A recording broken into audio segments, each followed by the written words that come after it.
आज का हमारा टॉपिक है स्पेशल टाइप का स्टैंडर्ड फॉर्म टू मीन्स के टाइप 2 आज हम करने लगे हैं। टाइप 1 में था हमारे पास के टर्म जो है वो P और Q उसमें इन्वॉल्व होगा। अगर एक्स वाई की टर्म इन्वॉल्व हो गई है तो हम उसको कुछ टर्म्स को सब्स्टिट्यूट करके उसको ख़त्म कर देंगे। और यहाँ पे हमारे पास फंक्शन में P Q के अलावा Z भी इन्वॉल्व होगा which is equal to zero means के इस फॉर्म में हमारे पास कोई इक्वेशन दी जाएगी। वहाँ पे हमने क्या करना है कि z क्योंकि फंक्शन है x और y के रिस्पेक्ट से, ठीक है। तो z को हम पुट करेंगे कि वो z is equal to f capital x है where x is equal to x plus a y, ये इसका वर्किंग रूल है। तो यहाँ पे हमारे पास capital x is equal to x plus a y आ गया और हमारे पास क्या है P और Q इन्वॉल्व है। तो हमें यहाँ पे अगर हम Z को कैपिटल X में चेंज कर रहे हैं फंक्शन में तो हमें डेफिनेटली P और Q की टर्म्स को भी कैपिटल X में चेंज करना पड़ेगा। उसके लिए P is equal to partial Z over partial X होता है। अगर हम पार्शल कैपिटल X के साथ उसको मल्टीप्लाई भी कर दें और डिवाइड भी कर दें तो हमारे पास वो क्या हो सकता है, चेंज हो सकता है partial Z over partial X में, ठीक है। तो ये हमारे पास अब यहाँ पे देखें कि हमने z को पुट किया हुआ है कि वो f ऑफ x है कैपिटल x। तो यहाँ पे हम उसको चेंज कर सकते हैं। अब क्योंकि z को हमने फंक्शन कह दिया कैपिटल x का तो उसको हमने डिफरेंशिएट किया with respect to capital x, ठीक है। तो यहाँ पे अगर मैं उसको partial x over partial x के साथ मल्टीप्लाई करती हूँ तो ये क्या होगा, ये वापस वही फॉर्म आ जाएगी और ये आ गया partial x over partial capital x, ठीक है। अब ये हमारे पास वैल्यू है, यहाँ पे ये कैपिटल x है।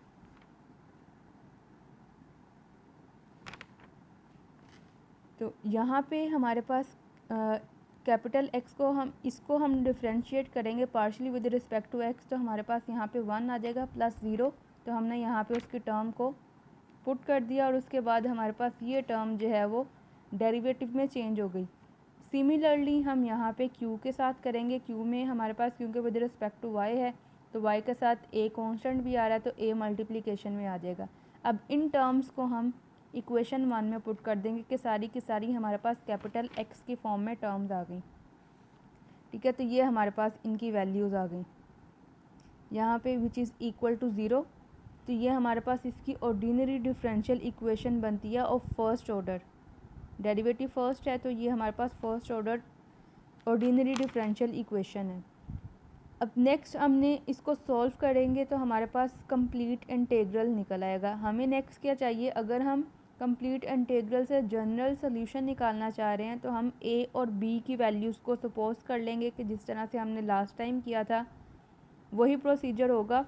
यहाँ पे p is equal to a हम लेट कर लेते थे, अब यहाँ पे dz ओवर dx को हम a लेट कर लेंगे और b is equal to dz over dy यहाँ पे हमारे पास, ठीक है, ये हमारे पास dx ये आ गया हमारे पास, ठीक है। तो हम उनको वैल्यूज़ को पुट कर देंगे। सिमिलरली हमने क्या किया था कि हम उन कॉन्स्टेंट्स को चेंज करना चाह रहे हैं कि सारे के सारे जो है जितने वेरिएबल्स हों उतने ही हमारे पास कॉन्स्टेंट्स हों। तो हम यहाँ पे b is equal to psi of a जो भी आपके पास फंक्शन दिया जाएगा उसको हम पुट कर देंगे। तो ये हमारे पास नेक्स्ट आ जाएगा सब्स्टिट्यूट करने से complete integral and then partial differentiate with respect to a। जब हम इसको डिफरेंशिएट करेंगे पार्शली तो हमारे पास a की वैल्यू जो है वो इसमें से एलिमिनेट हो जाएगी और हमारे पास जो सोल्यूशन आएगा वो जनरल इंटीग्रल आ जाएगा। इसी तरह से अगर हम उसका सिंगुलर सोल्यूशन निकालना चाह रहे हैं तब उसके लिए हमें क्या करना पड़ेगा, अब फंक्शंस के आगे प्रीवियस हमने देखा कि हमारे पास क्या है a और b में चेंज हो गए थे और z is a function of x and y। तो यहाँ पे x y z is equal to zero. अब इसको हमने with respect to a partially differentiate करना है और विद रिस्पेक्ट टू b जो है वो पार्शली डिफरेंशिएट करना है और इसको ज़ीरो के इक्वल रखना है। जब हम ये रिलेशन ले लेंगे अब फिर क्या करना है, हमने पार्शली जिनके रिस्पेक्ट से हम ले रहे होते हैं वो हम जो है a और b उनको हमने एलिमिनेट करना होता है। एलिमिनेट कर देंगे तो जो भी हमारे पास सोल्यूशन आएगा वो हमारे पास सिंगुलर इंटीग्रल बन जाएगा। फर्स्ट क्वेश्चन, अब वहाँ पे था आपके पास सारी की सारी टर्म में p और q ही इन्वॉल्व होता था। अब यहाँ पे क्योंकि हम टाइप 2 में आ रहे हैं, टाइप 2 में z भी इन्वॉल्व है, तो z is equal to p square plus q square आ रहा है। तो इसका मतलब है कि फर्स्ट सेटिस्फाई हो रहा है कि ये टाइप 2 की फॉर्म है। तो लेट हमने करना था, पुट करना है कि z is equal to f capital X है। ठीक है, सेम प्रोसीजर किया जो हमने वर्किंग रूल में किया था, वहाँ से हम यहाँ पे आए। तो ये हमारे पास इनकी दो वैल्यूज़ आ गई, इनको हम यहाँ पे पुट कर देंगे। पुट करने से हमारे पास ये वैल्यूज़ आ गई। अब यहाँ पे क्या है, d g over d x whole square common है, तो मैंने इसको यहाँ पे कॉमन ले लिया। कॉमन लेने के बाद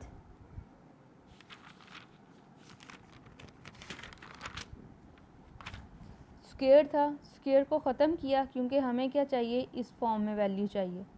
ठीक है, तो यहाँ पे z की फॉर्म में वैल्यू चाहिए हमारे पास। ठीक है, तो ये क्या है, हम इन वेरिएबल्स को सेपरेट कर सकते हैं। तो डी जी वाली टर्म्स को हम एक साइड पे, z वाली टर्म्स को एक साइड पे रख लेंगे और x वाली टर्म्स को एक साइड पे रख लेंगे। यहाँ पे रखा, उसके बाद क्या किया, इसको इंटीग्रेट कर दिया। इंटीग्रेट करने से हमारे पास यहाँ पे आ गया x, ये मैंने यहाँ पे कांस्टेंट मेंशन किया है। यहाँ पे हमारे पास इसकी इंटीग्रेशन आ गई 2 अंडर रूट जी। ठीक है, तो ये हमारे पास क्योंकि कांस्टेंट था तो कांस्टेंट हमारे पास शुरू में ही रहेगा। अब अंडर रूट जी हमें नहीं चाहिए, जी की फॉर्म में चाहिए। और हमारे पास क्या चीज़ थी कि हमने अगर उसका कंप्लीट इंटीग्रल बनाना है तो हमारे पास सारी की सारी टर्म्स मौजूद होनी चाहिए।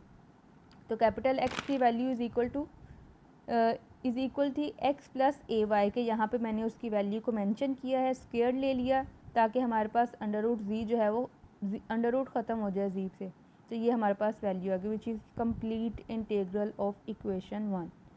ठीक है, तो सिंगुलर सोल्यूशन निकालना है। अब इसका हमने सिंगुलर सोल्यूशन निकाल लेना है। पार्शियल डिफरेंशिएट कर देते हैं इसको with respect to a and with respect to b, और उसको ज़ीरो के इक्वल रख लेंगे। ज़ीरो के इक्वल रखने से हमारे पास ये दो इक्वेशंस आ गई इसकी। ठीक है, विद रिस्पेक्ट टू ए किया and with respect to b. अब यहाँ पे क्या कर सकते हैं हम, इसकी जगह पे अगर मैं ज़ीरो पुट कर दूँ, क्योंकि ये वाली टर्म 5 को हम 4 में पुट कर सकते हैं, क्योंकि यहाँ पे क्या है, ये वाली टर्म यहाँ पे भी है, तो हम इस वैल्यू की जगह पे ज़ीरो पुट कर सकते हैं। ज़ीरो को पुट किया तो हमारे पास यहाँ पे आ गया 8az is equal to 0 which implies z is equal to 0 which is the singular solution. Next है question number 2 of standard form 2, means के टाइप 2 का हम क्वेश्चन नंबर 2 करने लगे हैं। और क्वेश्चन टाइप 2 में हमारे पास था कि पी क्यू और जी इन्वॉल्व होना चाहिए उन टर्म्स में। तो यहाँ पे पी क्यू और जी इन्वॉल्व है। ठीक है, ये कांस्टेंट है तो कांस्टेंट भी इन्वॉल्व हो सकता है। अब यहाँ पे फिर हम क्या करेंगे, अब क्योंकि यहाँ पे a पहले से मौजूद है तो हम x is equal to x plus a y नहीं ले सकते, क्योंकि a यहाँ पे मौजूद है तो हम उस कांस्टेंट को चेंज कर देते हैं, उसको b ले लेते हैं। सेम प्रोसीजर करना है। यहाँ पे हमारे पास p और q की वैल्यूज़ निकल आती हैं। p is equal to this and this value is equal to this. कैसे, वो हमने प्रीवियस क्वेश्चन में किया था, यहाँ पे मैंने उसको डायरेक्टली ले लिया। अब इन वैल्यूज़ को हम इस इक्वेशन 1 में पुट कर देंगे। इक्वेशन 1 में पुट किया तो हमारे पास ये वैल्यूज़ आ गई। ठीक है, तो यहाँ से जब हमने ये देखा कि ये हमारे पास है d g over d x and D g over d x, तो यहाँ से ये चीज़ रिमूव की जा सकती है। ठीक है, तो ये हमारे पास बाकी ये वाली टर्म रहेगी और ये वाली टर्म रहेगी। अब 1 को मैं दूसरी साइड पे लेके जा रही हूँ, दूसरी साइड पे लेके गए और b स्क्वायर से मैंने डिवाइड कर दिया, क्योंकि हमें क्या चाहिए, z की वैल्यूज़ चाहिए, उसको हमने कंप्लीट इंटीग्रल फॉर्म में बनाना है। तो सेम प्रोसीजर कि हम वेरिएबल्स को सेपरेट कर देंगे। वेरिएबल्स को सेपरेट किया क्योंकि यहाँ पे z था तो ये वाली टर्म डिवीज़न में आ जाएगी हमारे पास। यहाँ पे स्क्वायर था तो इसलिए यहाँ पे उसको प्लस माइनस लिखा हुआ है। बाद में जब हम स्क्वायर लेंगे तो वो दोबारा से हमारे पास प्लस माइनस ख़त्म होके सिंपल जो है वो पॉजिटिव वैल्यू रह जाएगी। यहाँ पे ये चीज़ आ गई। ठीक है, सेपरेट कर दिया वेरिएबल्स को। अब इंटीग्रेशन कर लेंगे। इंटीग्रेशन की तो हमारे पास ये वैल्यूज़ आ गई इसकी। ठीक है, ये जब वैल्यूज़ आई हैं तो इनको हम रीअरेंज कर सकते हैं। रीअरेंज किया तो ये हमारे पास है 2 under root z minus a minus 1।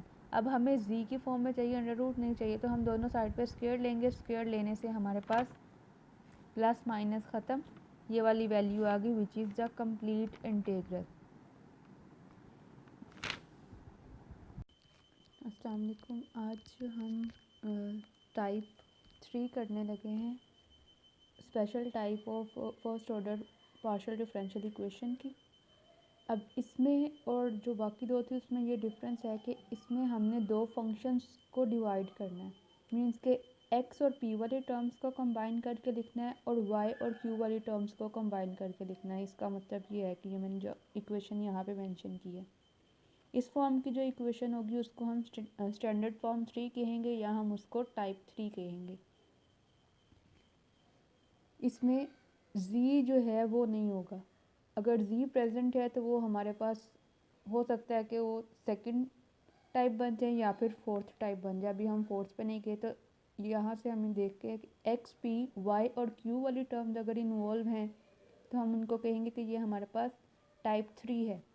अब इसमें क्या है, इसमें हमने जो दोनों जितनी भी हमारी टर्म्स दी गई होंगी उनको एक साइड पे मीन्स के उनको सेपरेट करके x p and y q दोनों टर्म्स को अलग-अलग करने के बाद उसको एक कांस्टेंट के इक्वल रख देना है a के। ठीक है, तो यहाँ पे फिर उस फंक्शन को सॉल्व करना है इस तरह से कि p is equal to f1 of ax and q is equal to, इनको डिफरेंस के लिए मैंने स्मॉल f और कैपिटल F के साथ डिनोट किया। जब इस फॉर्म में आ जाएंगी तो हमारे पास ये कंप्लीट इंटीग्रल फॉर्म निकल आएगी। उसके बाद हम यहाँ पे इसको ये जो हमारे पास निकलेगा यहाँ से हम इसको सॉल्व करेंगे। ये हमारे पास इसकी जो है वो कंप्लीट इंटीग्रल की इक्वेशन आएगी ये वाली। अब p हमने यहाँ पे लिया था इसके इक्वल, तो p वाली वैल्यू हम यहाँ पे पुट कर देंगे, q वाली लेंगे वो यहाँ पे पुट कर देंगे। उसके बाद उसका इंटीग्रेशन करेंगे। इंटीग्रेशन करने के बाद हमारे पास सॉल्यूशन निकल आएगा, तो वो हमारे पास इसकी जो है वो टाइप 3 का सॉल्यूशन होगा कंप्लीट इंटीग्रल का। क्वेश्चन को सॉल्व कर लेते हैं, वो क्लियर हो जाएगा कि किस तरह से हमने यूज़ करना है। अब इस इक्वेशन से हमें पता चल रहा है कि p, q, x और y, ठीक है, तो ये हमारे पास इक्वेशन है। इसमें चारों वही टर्म्स इन्वॉल्व हैं जो टाइप 3 के लिए रिक्वायर्ड थी। अब उसमें नेक्स्ट क्या था कि हमने p और x वाले टर्म्स को कंबाइन करना है और q और y वाली टर्म्स को कंबाइन करना है। तो हम इसको इस तरह से लिख सकते हैं। नेक्स्ट था कि हमने इसको किसी कांस्टेंट के इक्वल रखना है। a के इक्वल हमने रख लिया जो हमारे पास एक आर्बिट्रेरीली कांस्टेंट है। तो इसका मतलब है कि ये इसके इक्वल भी है, ये इसके इक्वल भी है, तो हम इनको सेपरेटली लिख सकते हैं।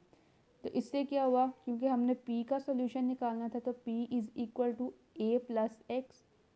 ठीक है, तो ये p स्क्वायर है तो बोथ साइड पे हम स्क्वायर रूट ले लेंगे, हमारे पास ये वैल्यू निकल आएगी। सिमिलरली हम q की वैल्यू निकाल लेंगे। अब हमारे पास कंप्लीट इंटीग्रल की इक्वेशन ये है, p dx plus q dy where p is equal to this value and q is equal to this value. हम ये वैल्यूज़ यहाँ पे रख देंगे। उसके बाद क्योंकि हमें इसकी कंप्लीट इंटीग्रल की इक्वेशन चाहिए, मीन्स के z चाहिए हमें सिर्फ, तो हम यहाँ पे बोथ साइड पे इंटीग्रेशन अप्लाई कर देंगे। इंटीग्रेशन अप्लाई की तो हमारे पास इसका ये सोल्यूशन निकल आया प्लस b हमारे पास, क्योंकि हम इंटीग्रेशन ले रहे हैं तो यहाँ पे हम एक कांस्टेंट भी मेंशन कर सकते हैं।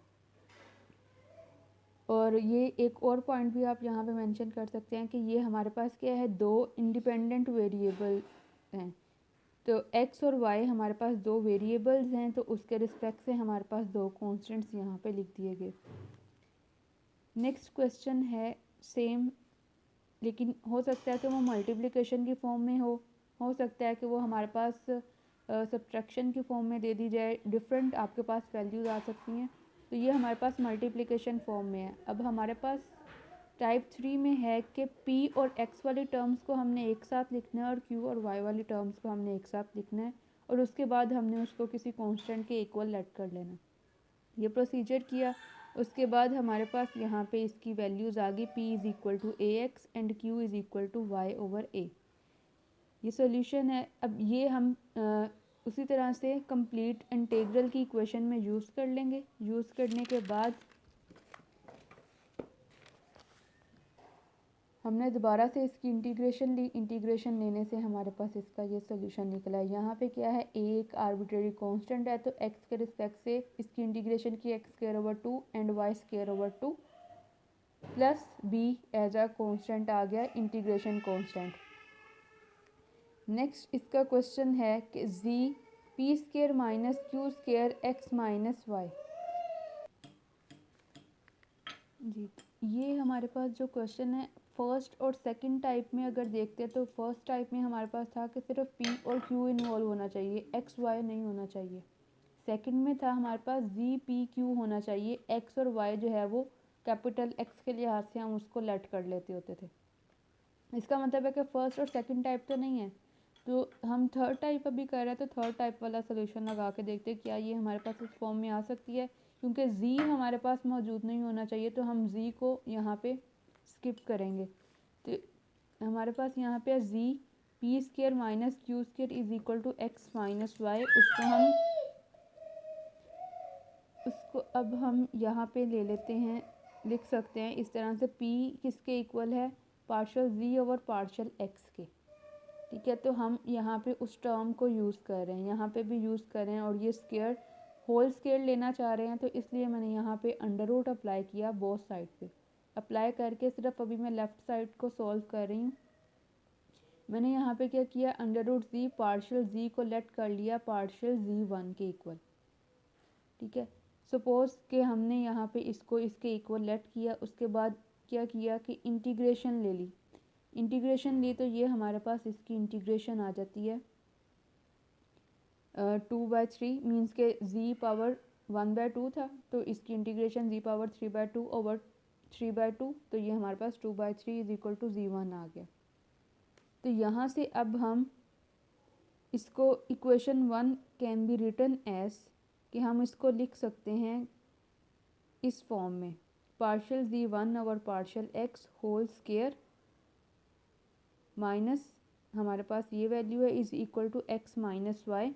अब इसको मैंने स्मॉल p1 का नाम दे दिया, क्योंकि z1 का था तो मैंने इसको p1 का नाम दे दिया। इसी तरह से ये z1 y के रिस्पेक्ट से हमारे पास पार्शियल डिफरेंशियल है, तो यहाँ पे इसको q1 का नाम दे दिया is equal to x minus Y.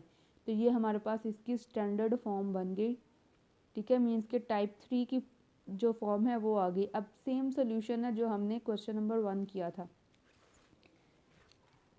यहाँ पे आपके पास सोल्यूशन आ गया p1² minus x is equal to q² minus y is equal to a। यहाँ से हम इसको सॉल्व कर लेंगे कंप्लीट इंटीग्रल की इक्वेशन। अब हम जो लेट करेंगे वो z1 के लिहाज से लेंगे, क्योंकि हम यहाँ पे p1 और q1 ले रहे हैं, तो यहाँ पे z1 के रिस्पेक्ट से हमने इसकी कंप्लीट इंटीग्रल की इक्वेशन लिखी, p1 और q1 की वैल्यूज़ को पुट किया और इंटीग्रेशन ले ली। अब ये आपके पास इंटीग्रेशन आ गई। अब z1 का सोल्यूशन क्या था, z1 is equal to 2/3 z power 3/2, तो मैंने z1 को रिप्लेस कर दिया z के साथ, कि z1 is equal to all this value था, तो मैंने वो वैल्यू यहाँ पे पुट की, तो हमारे पास ये इसका जो है वो फॉर्म निकले। 2/3 सब में कॉमन है, तो मैंने उसको कैंसिल कर दिया, क्योंकि यहाँ पे अगर मैं उसको मल्टीप्लाई भी करूँगी तो वो कांस्टेंट ही रहेगा, इसलिए मैंने इसको b ही रहने दिया। और ये हमारे पास इसका जो है वो सॉल्यूशन आ गया।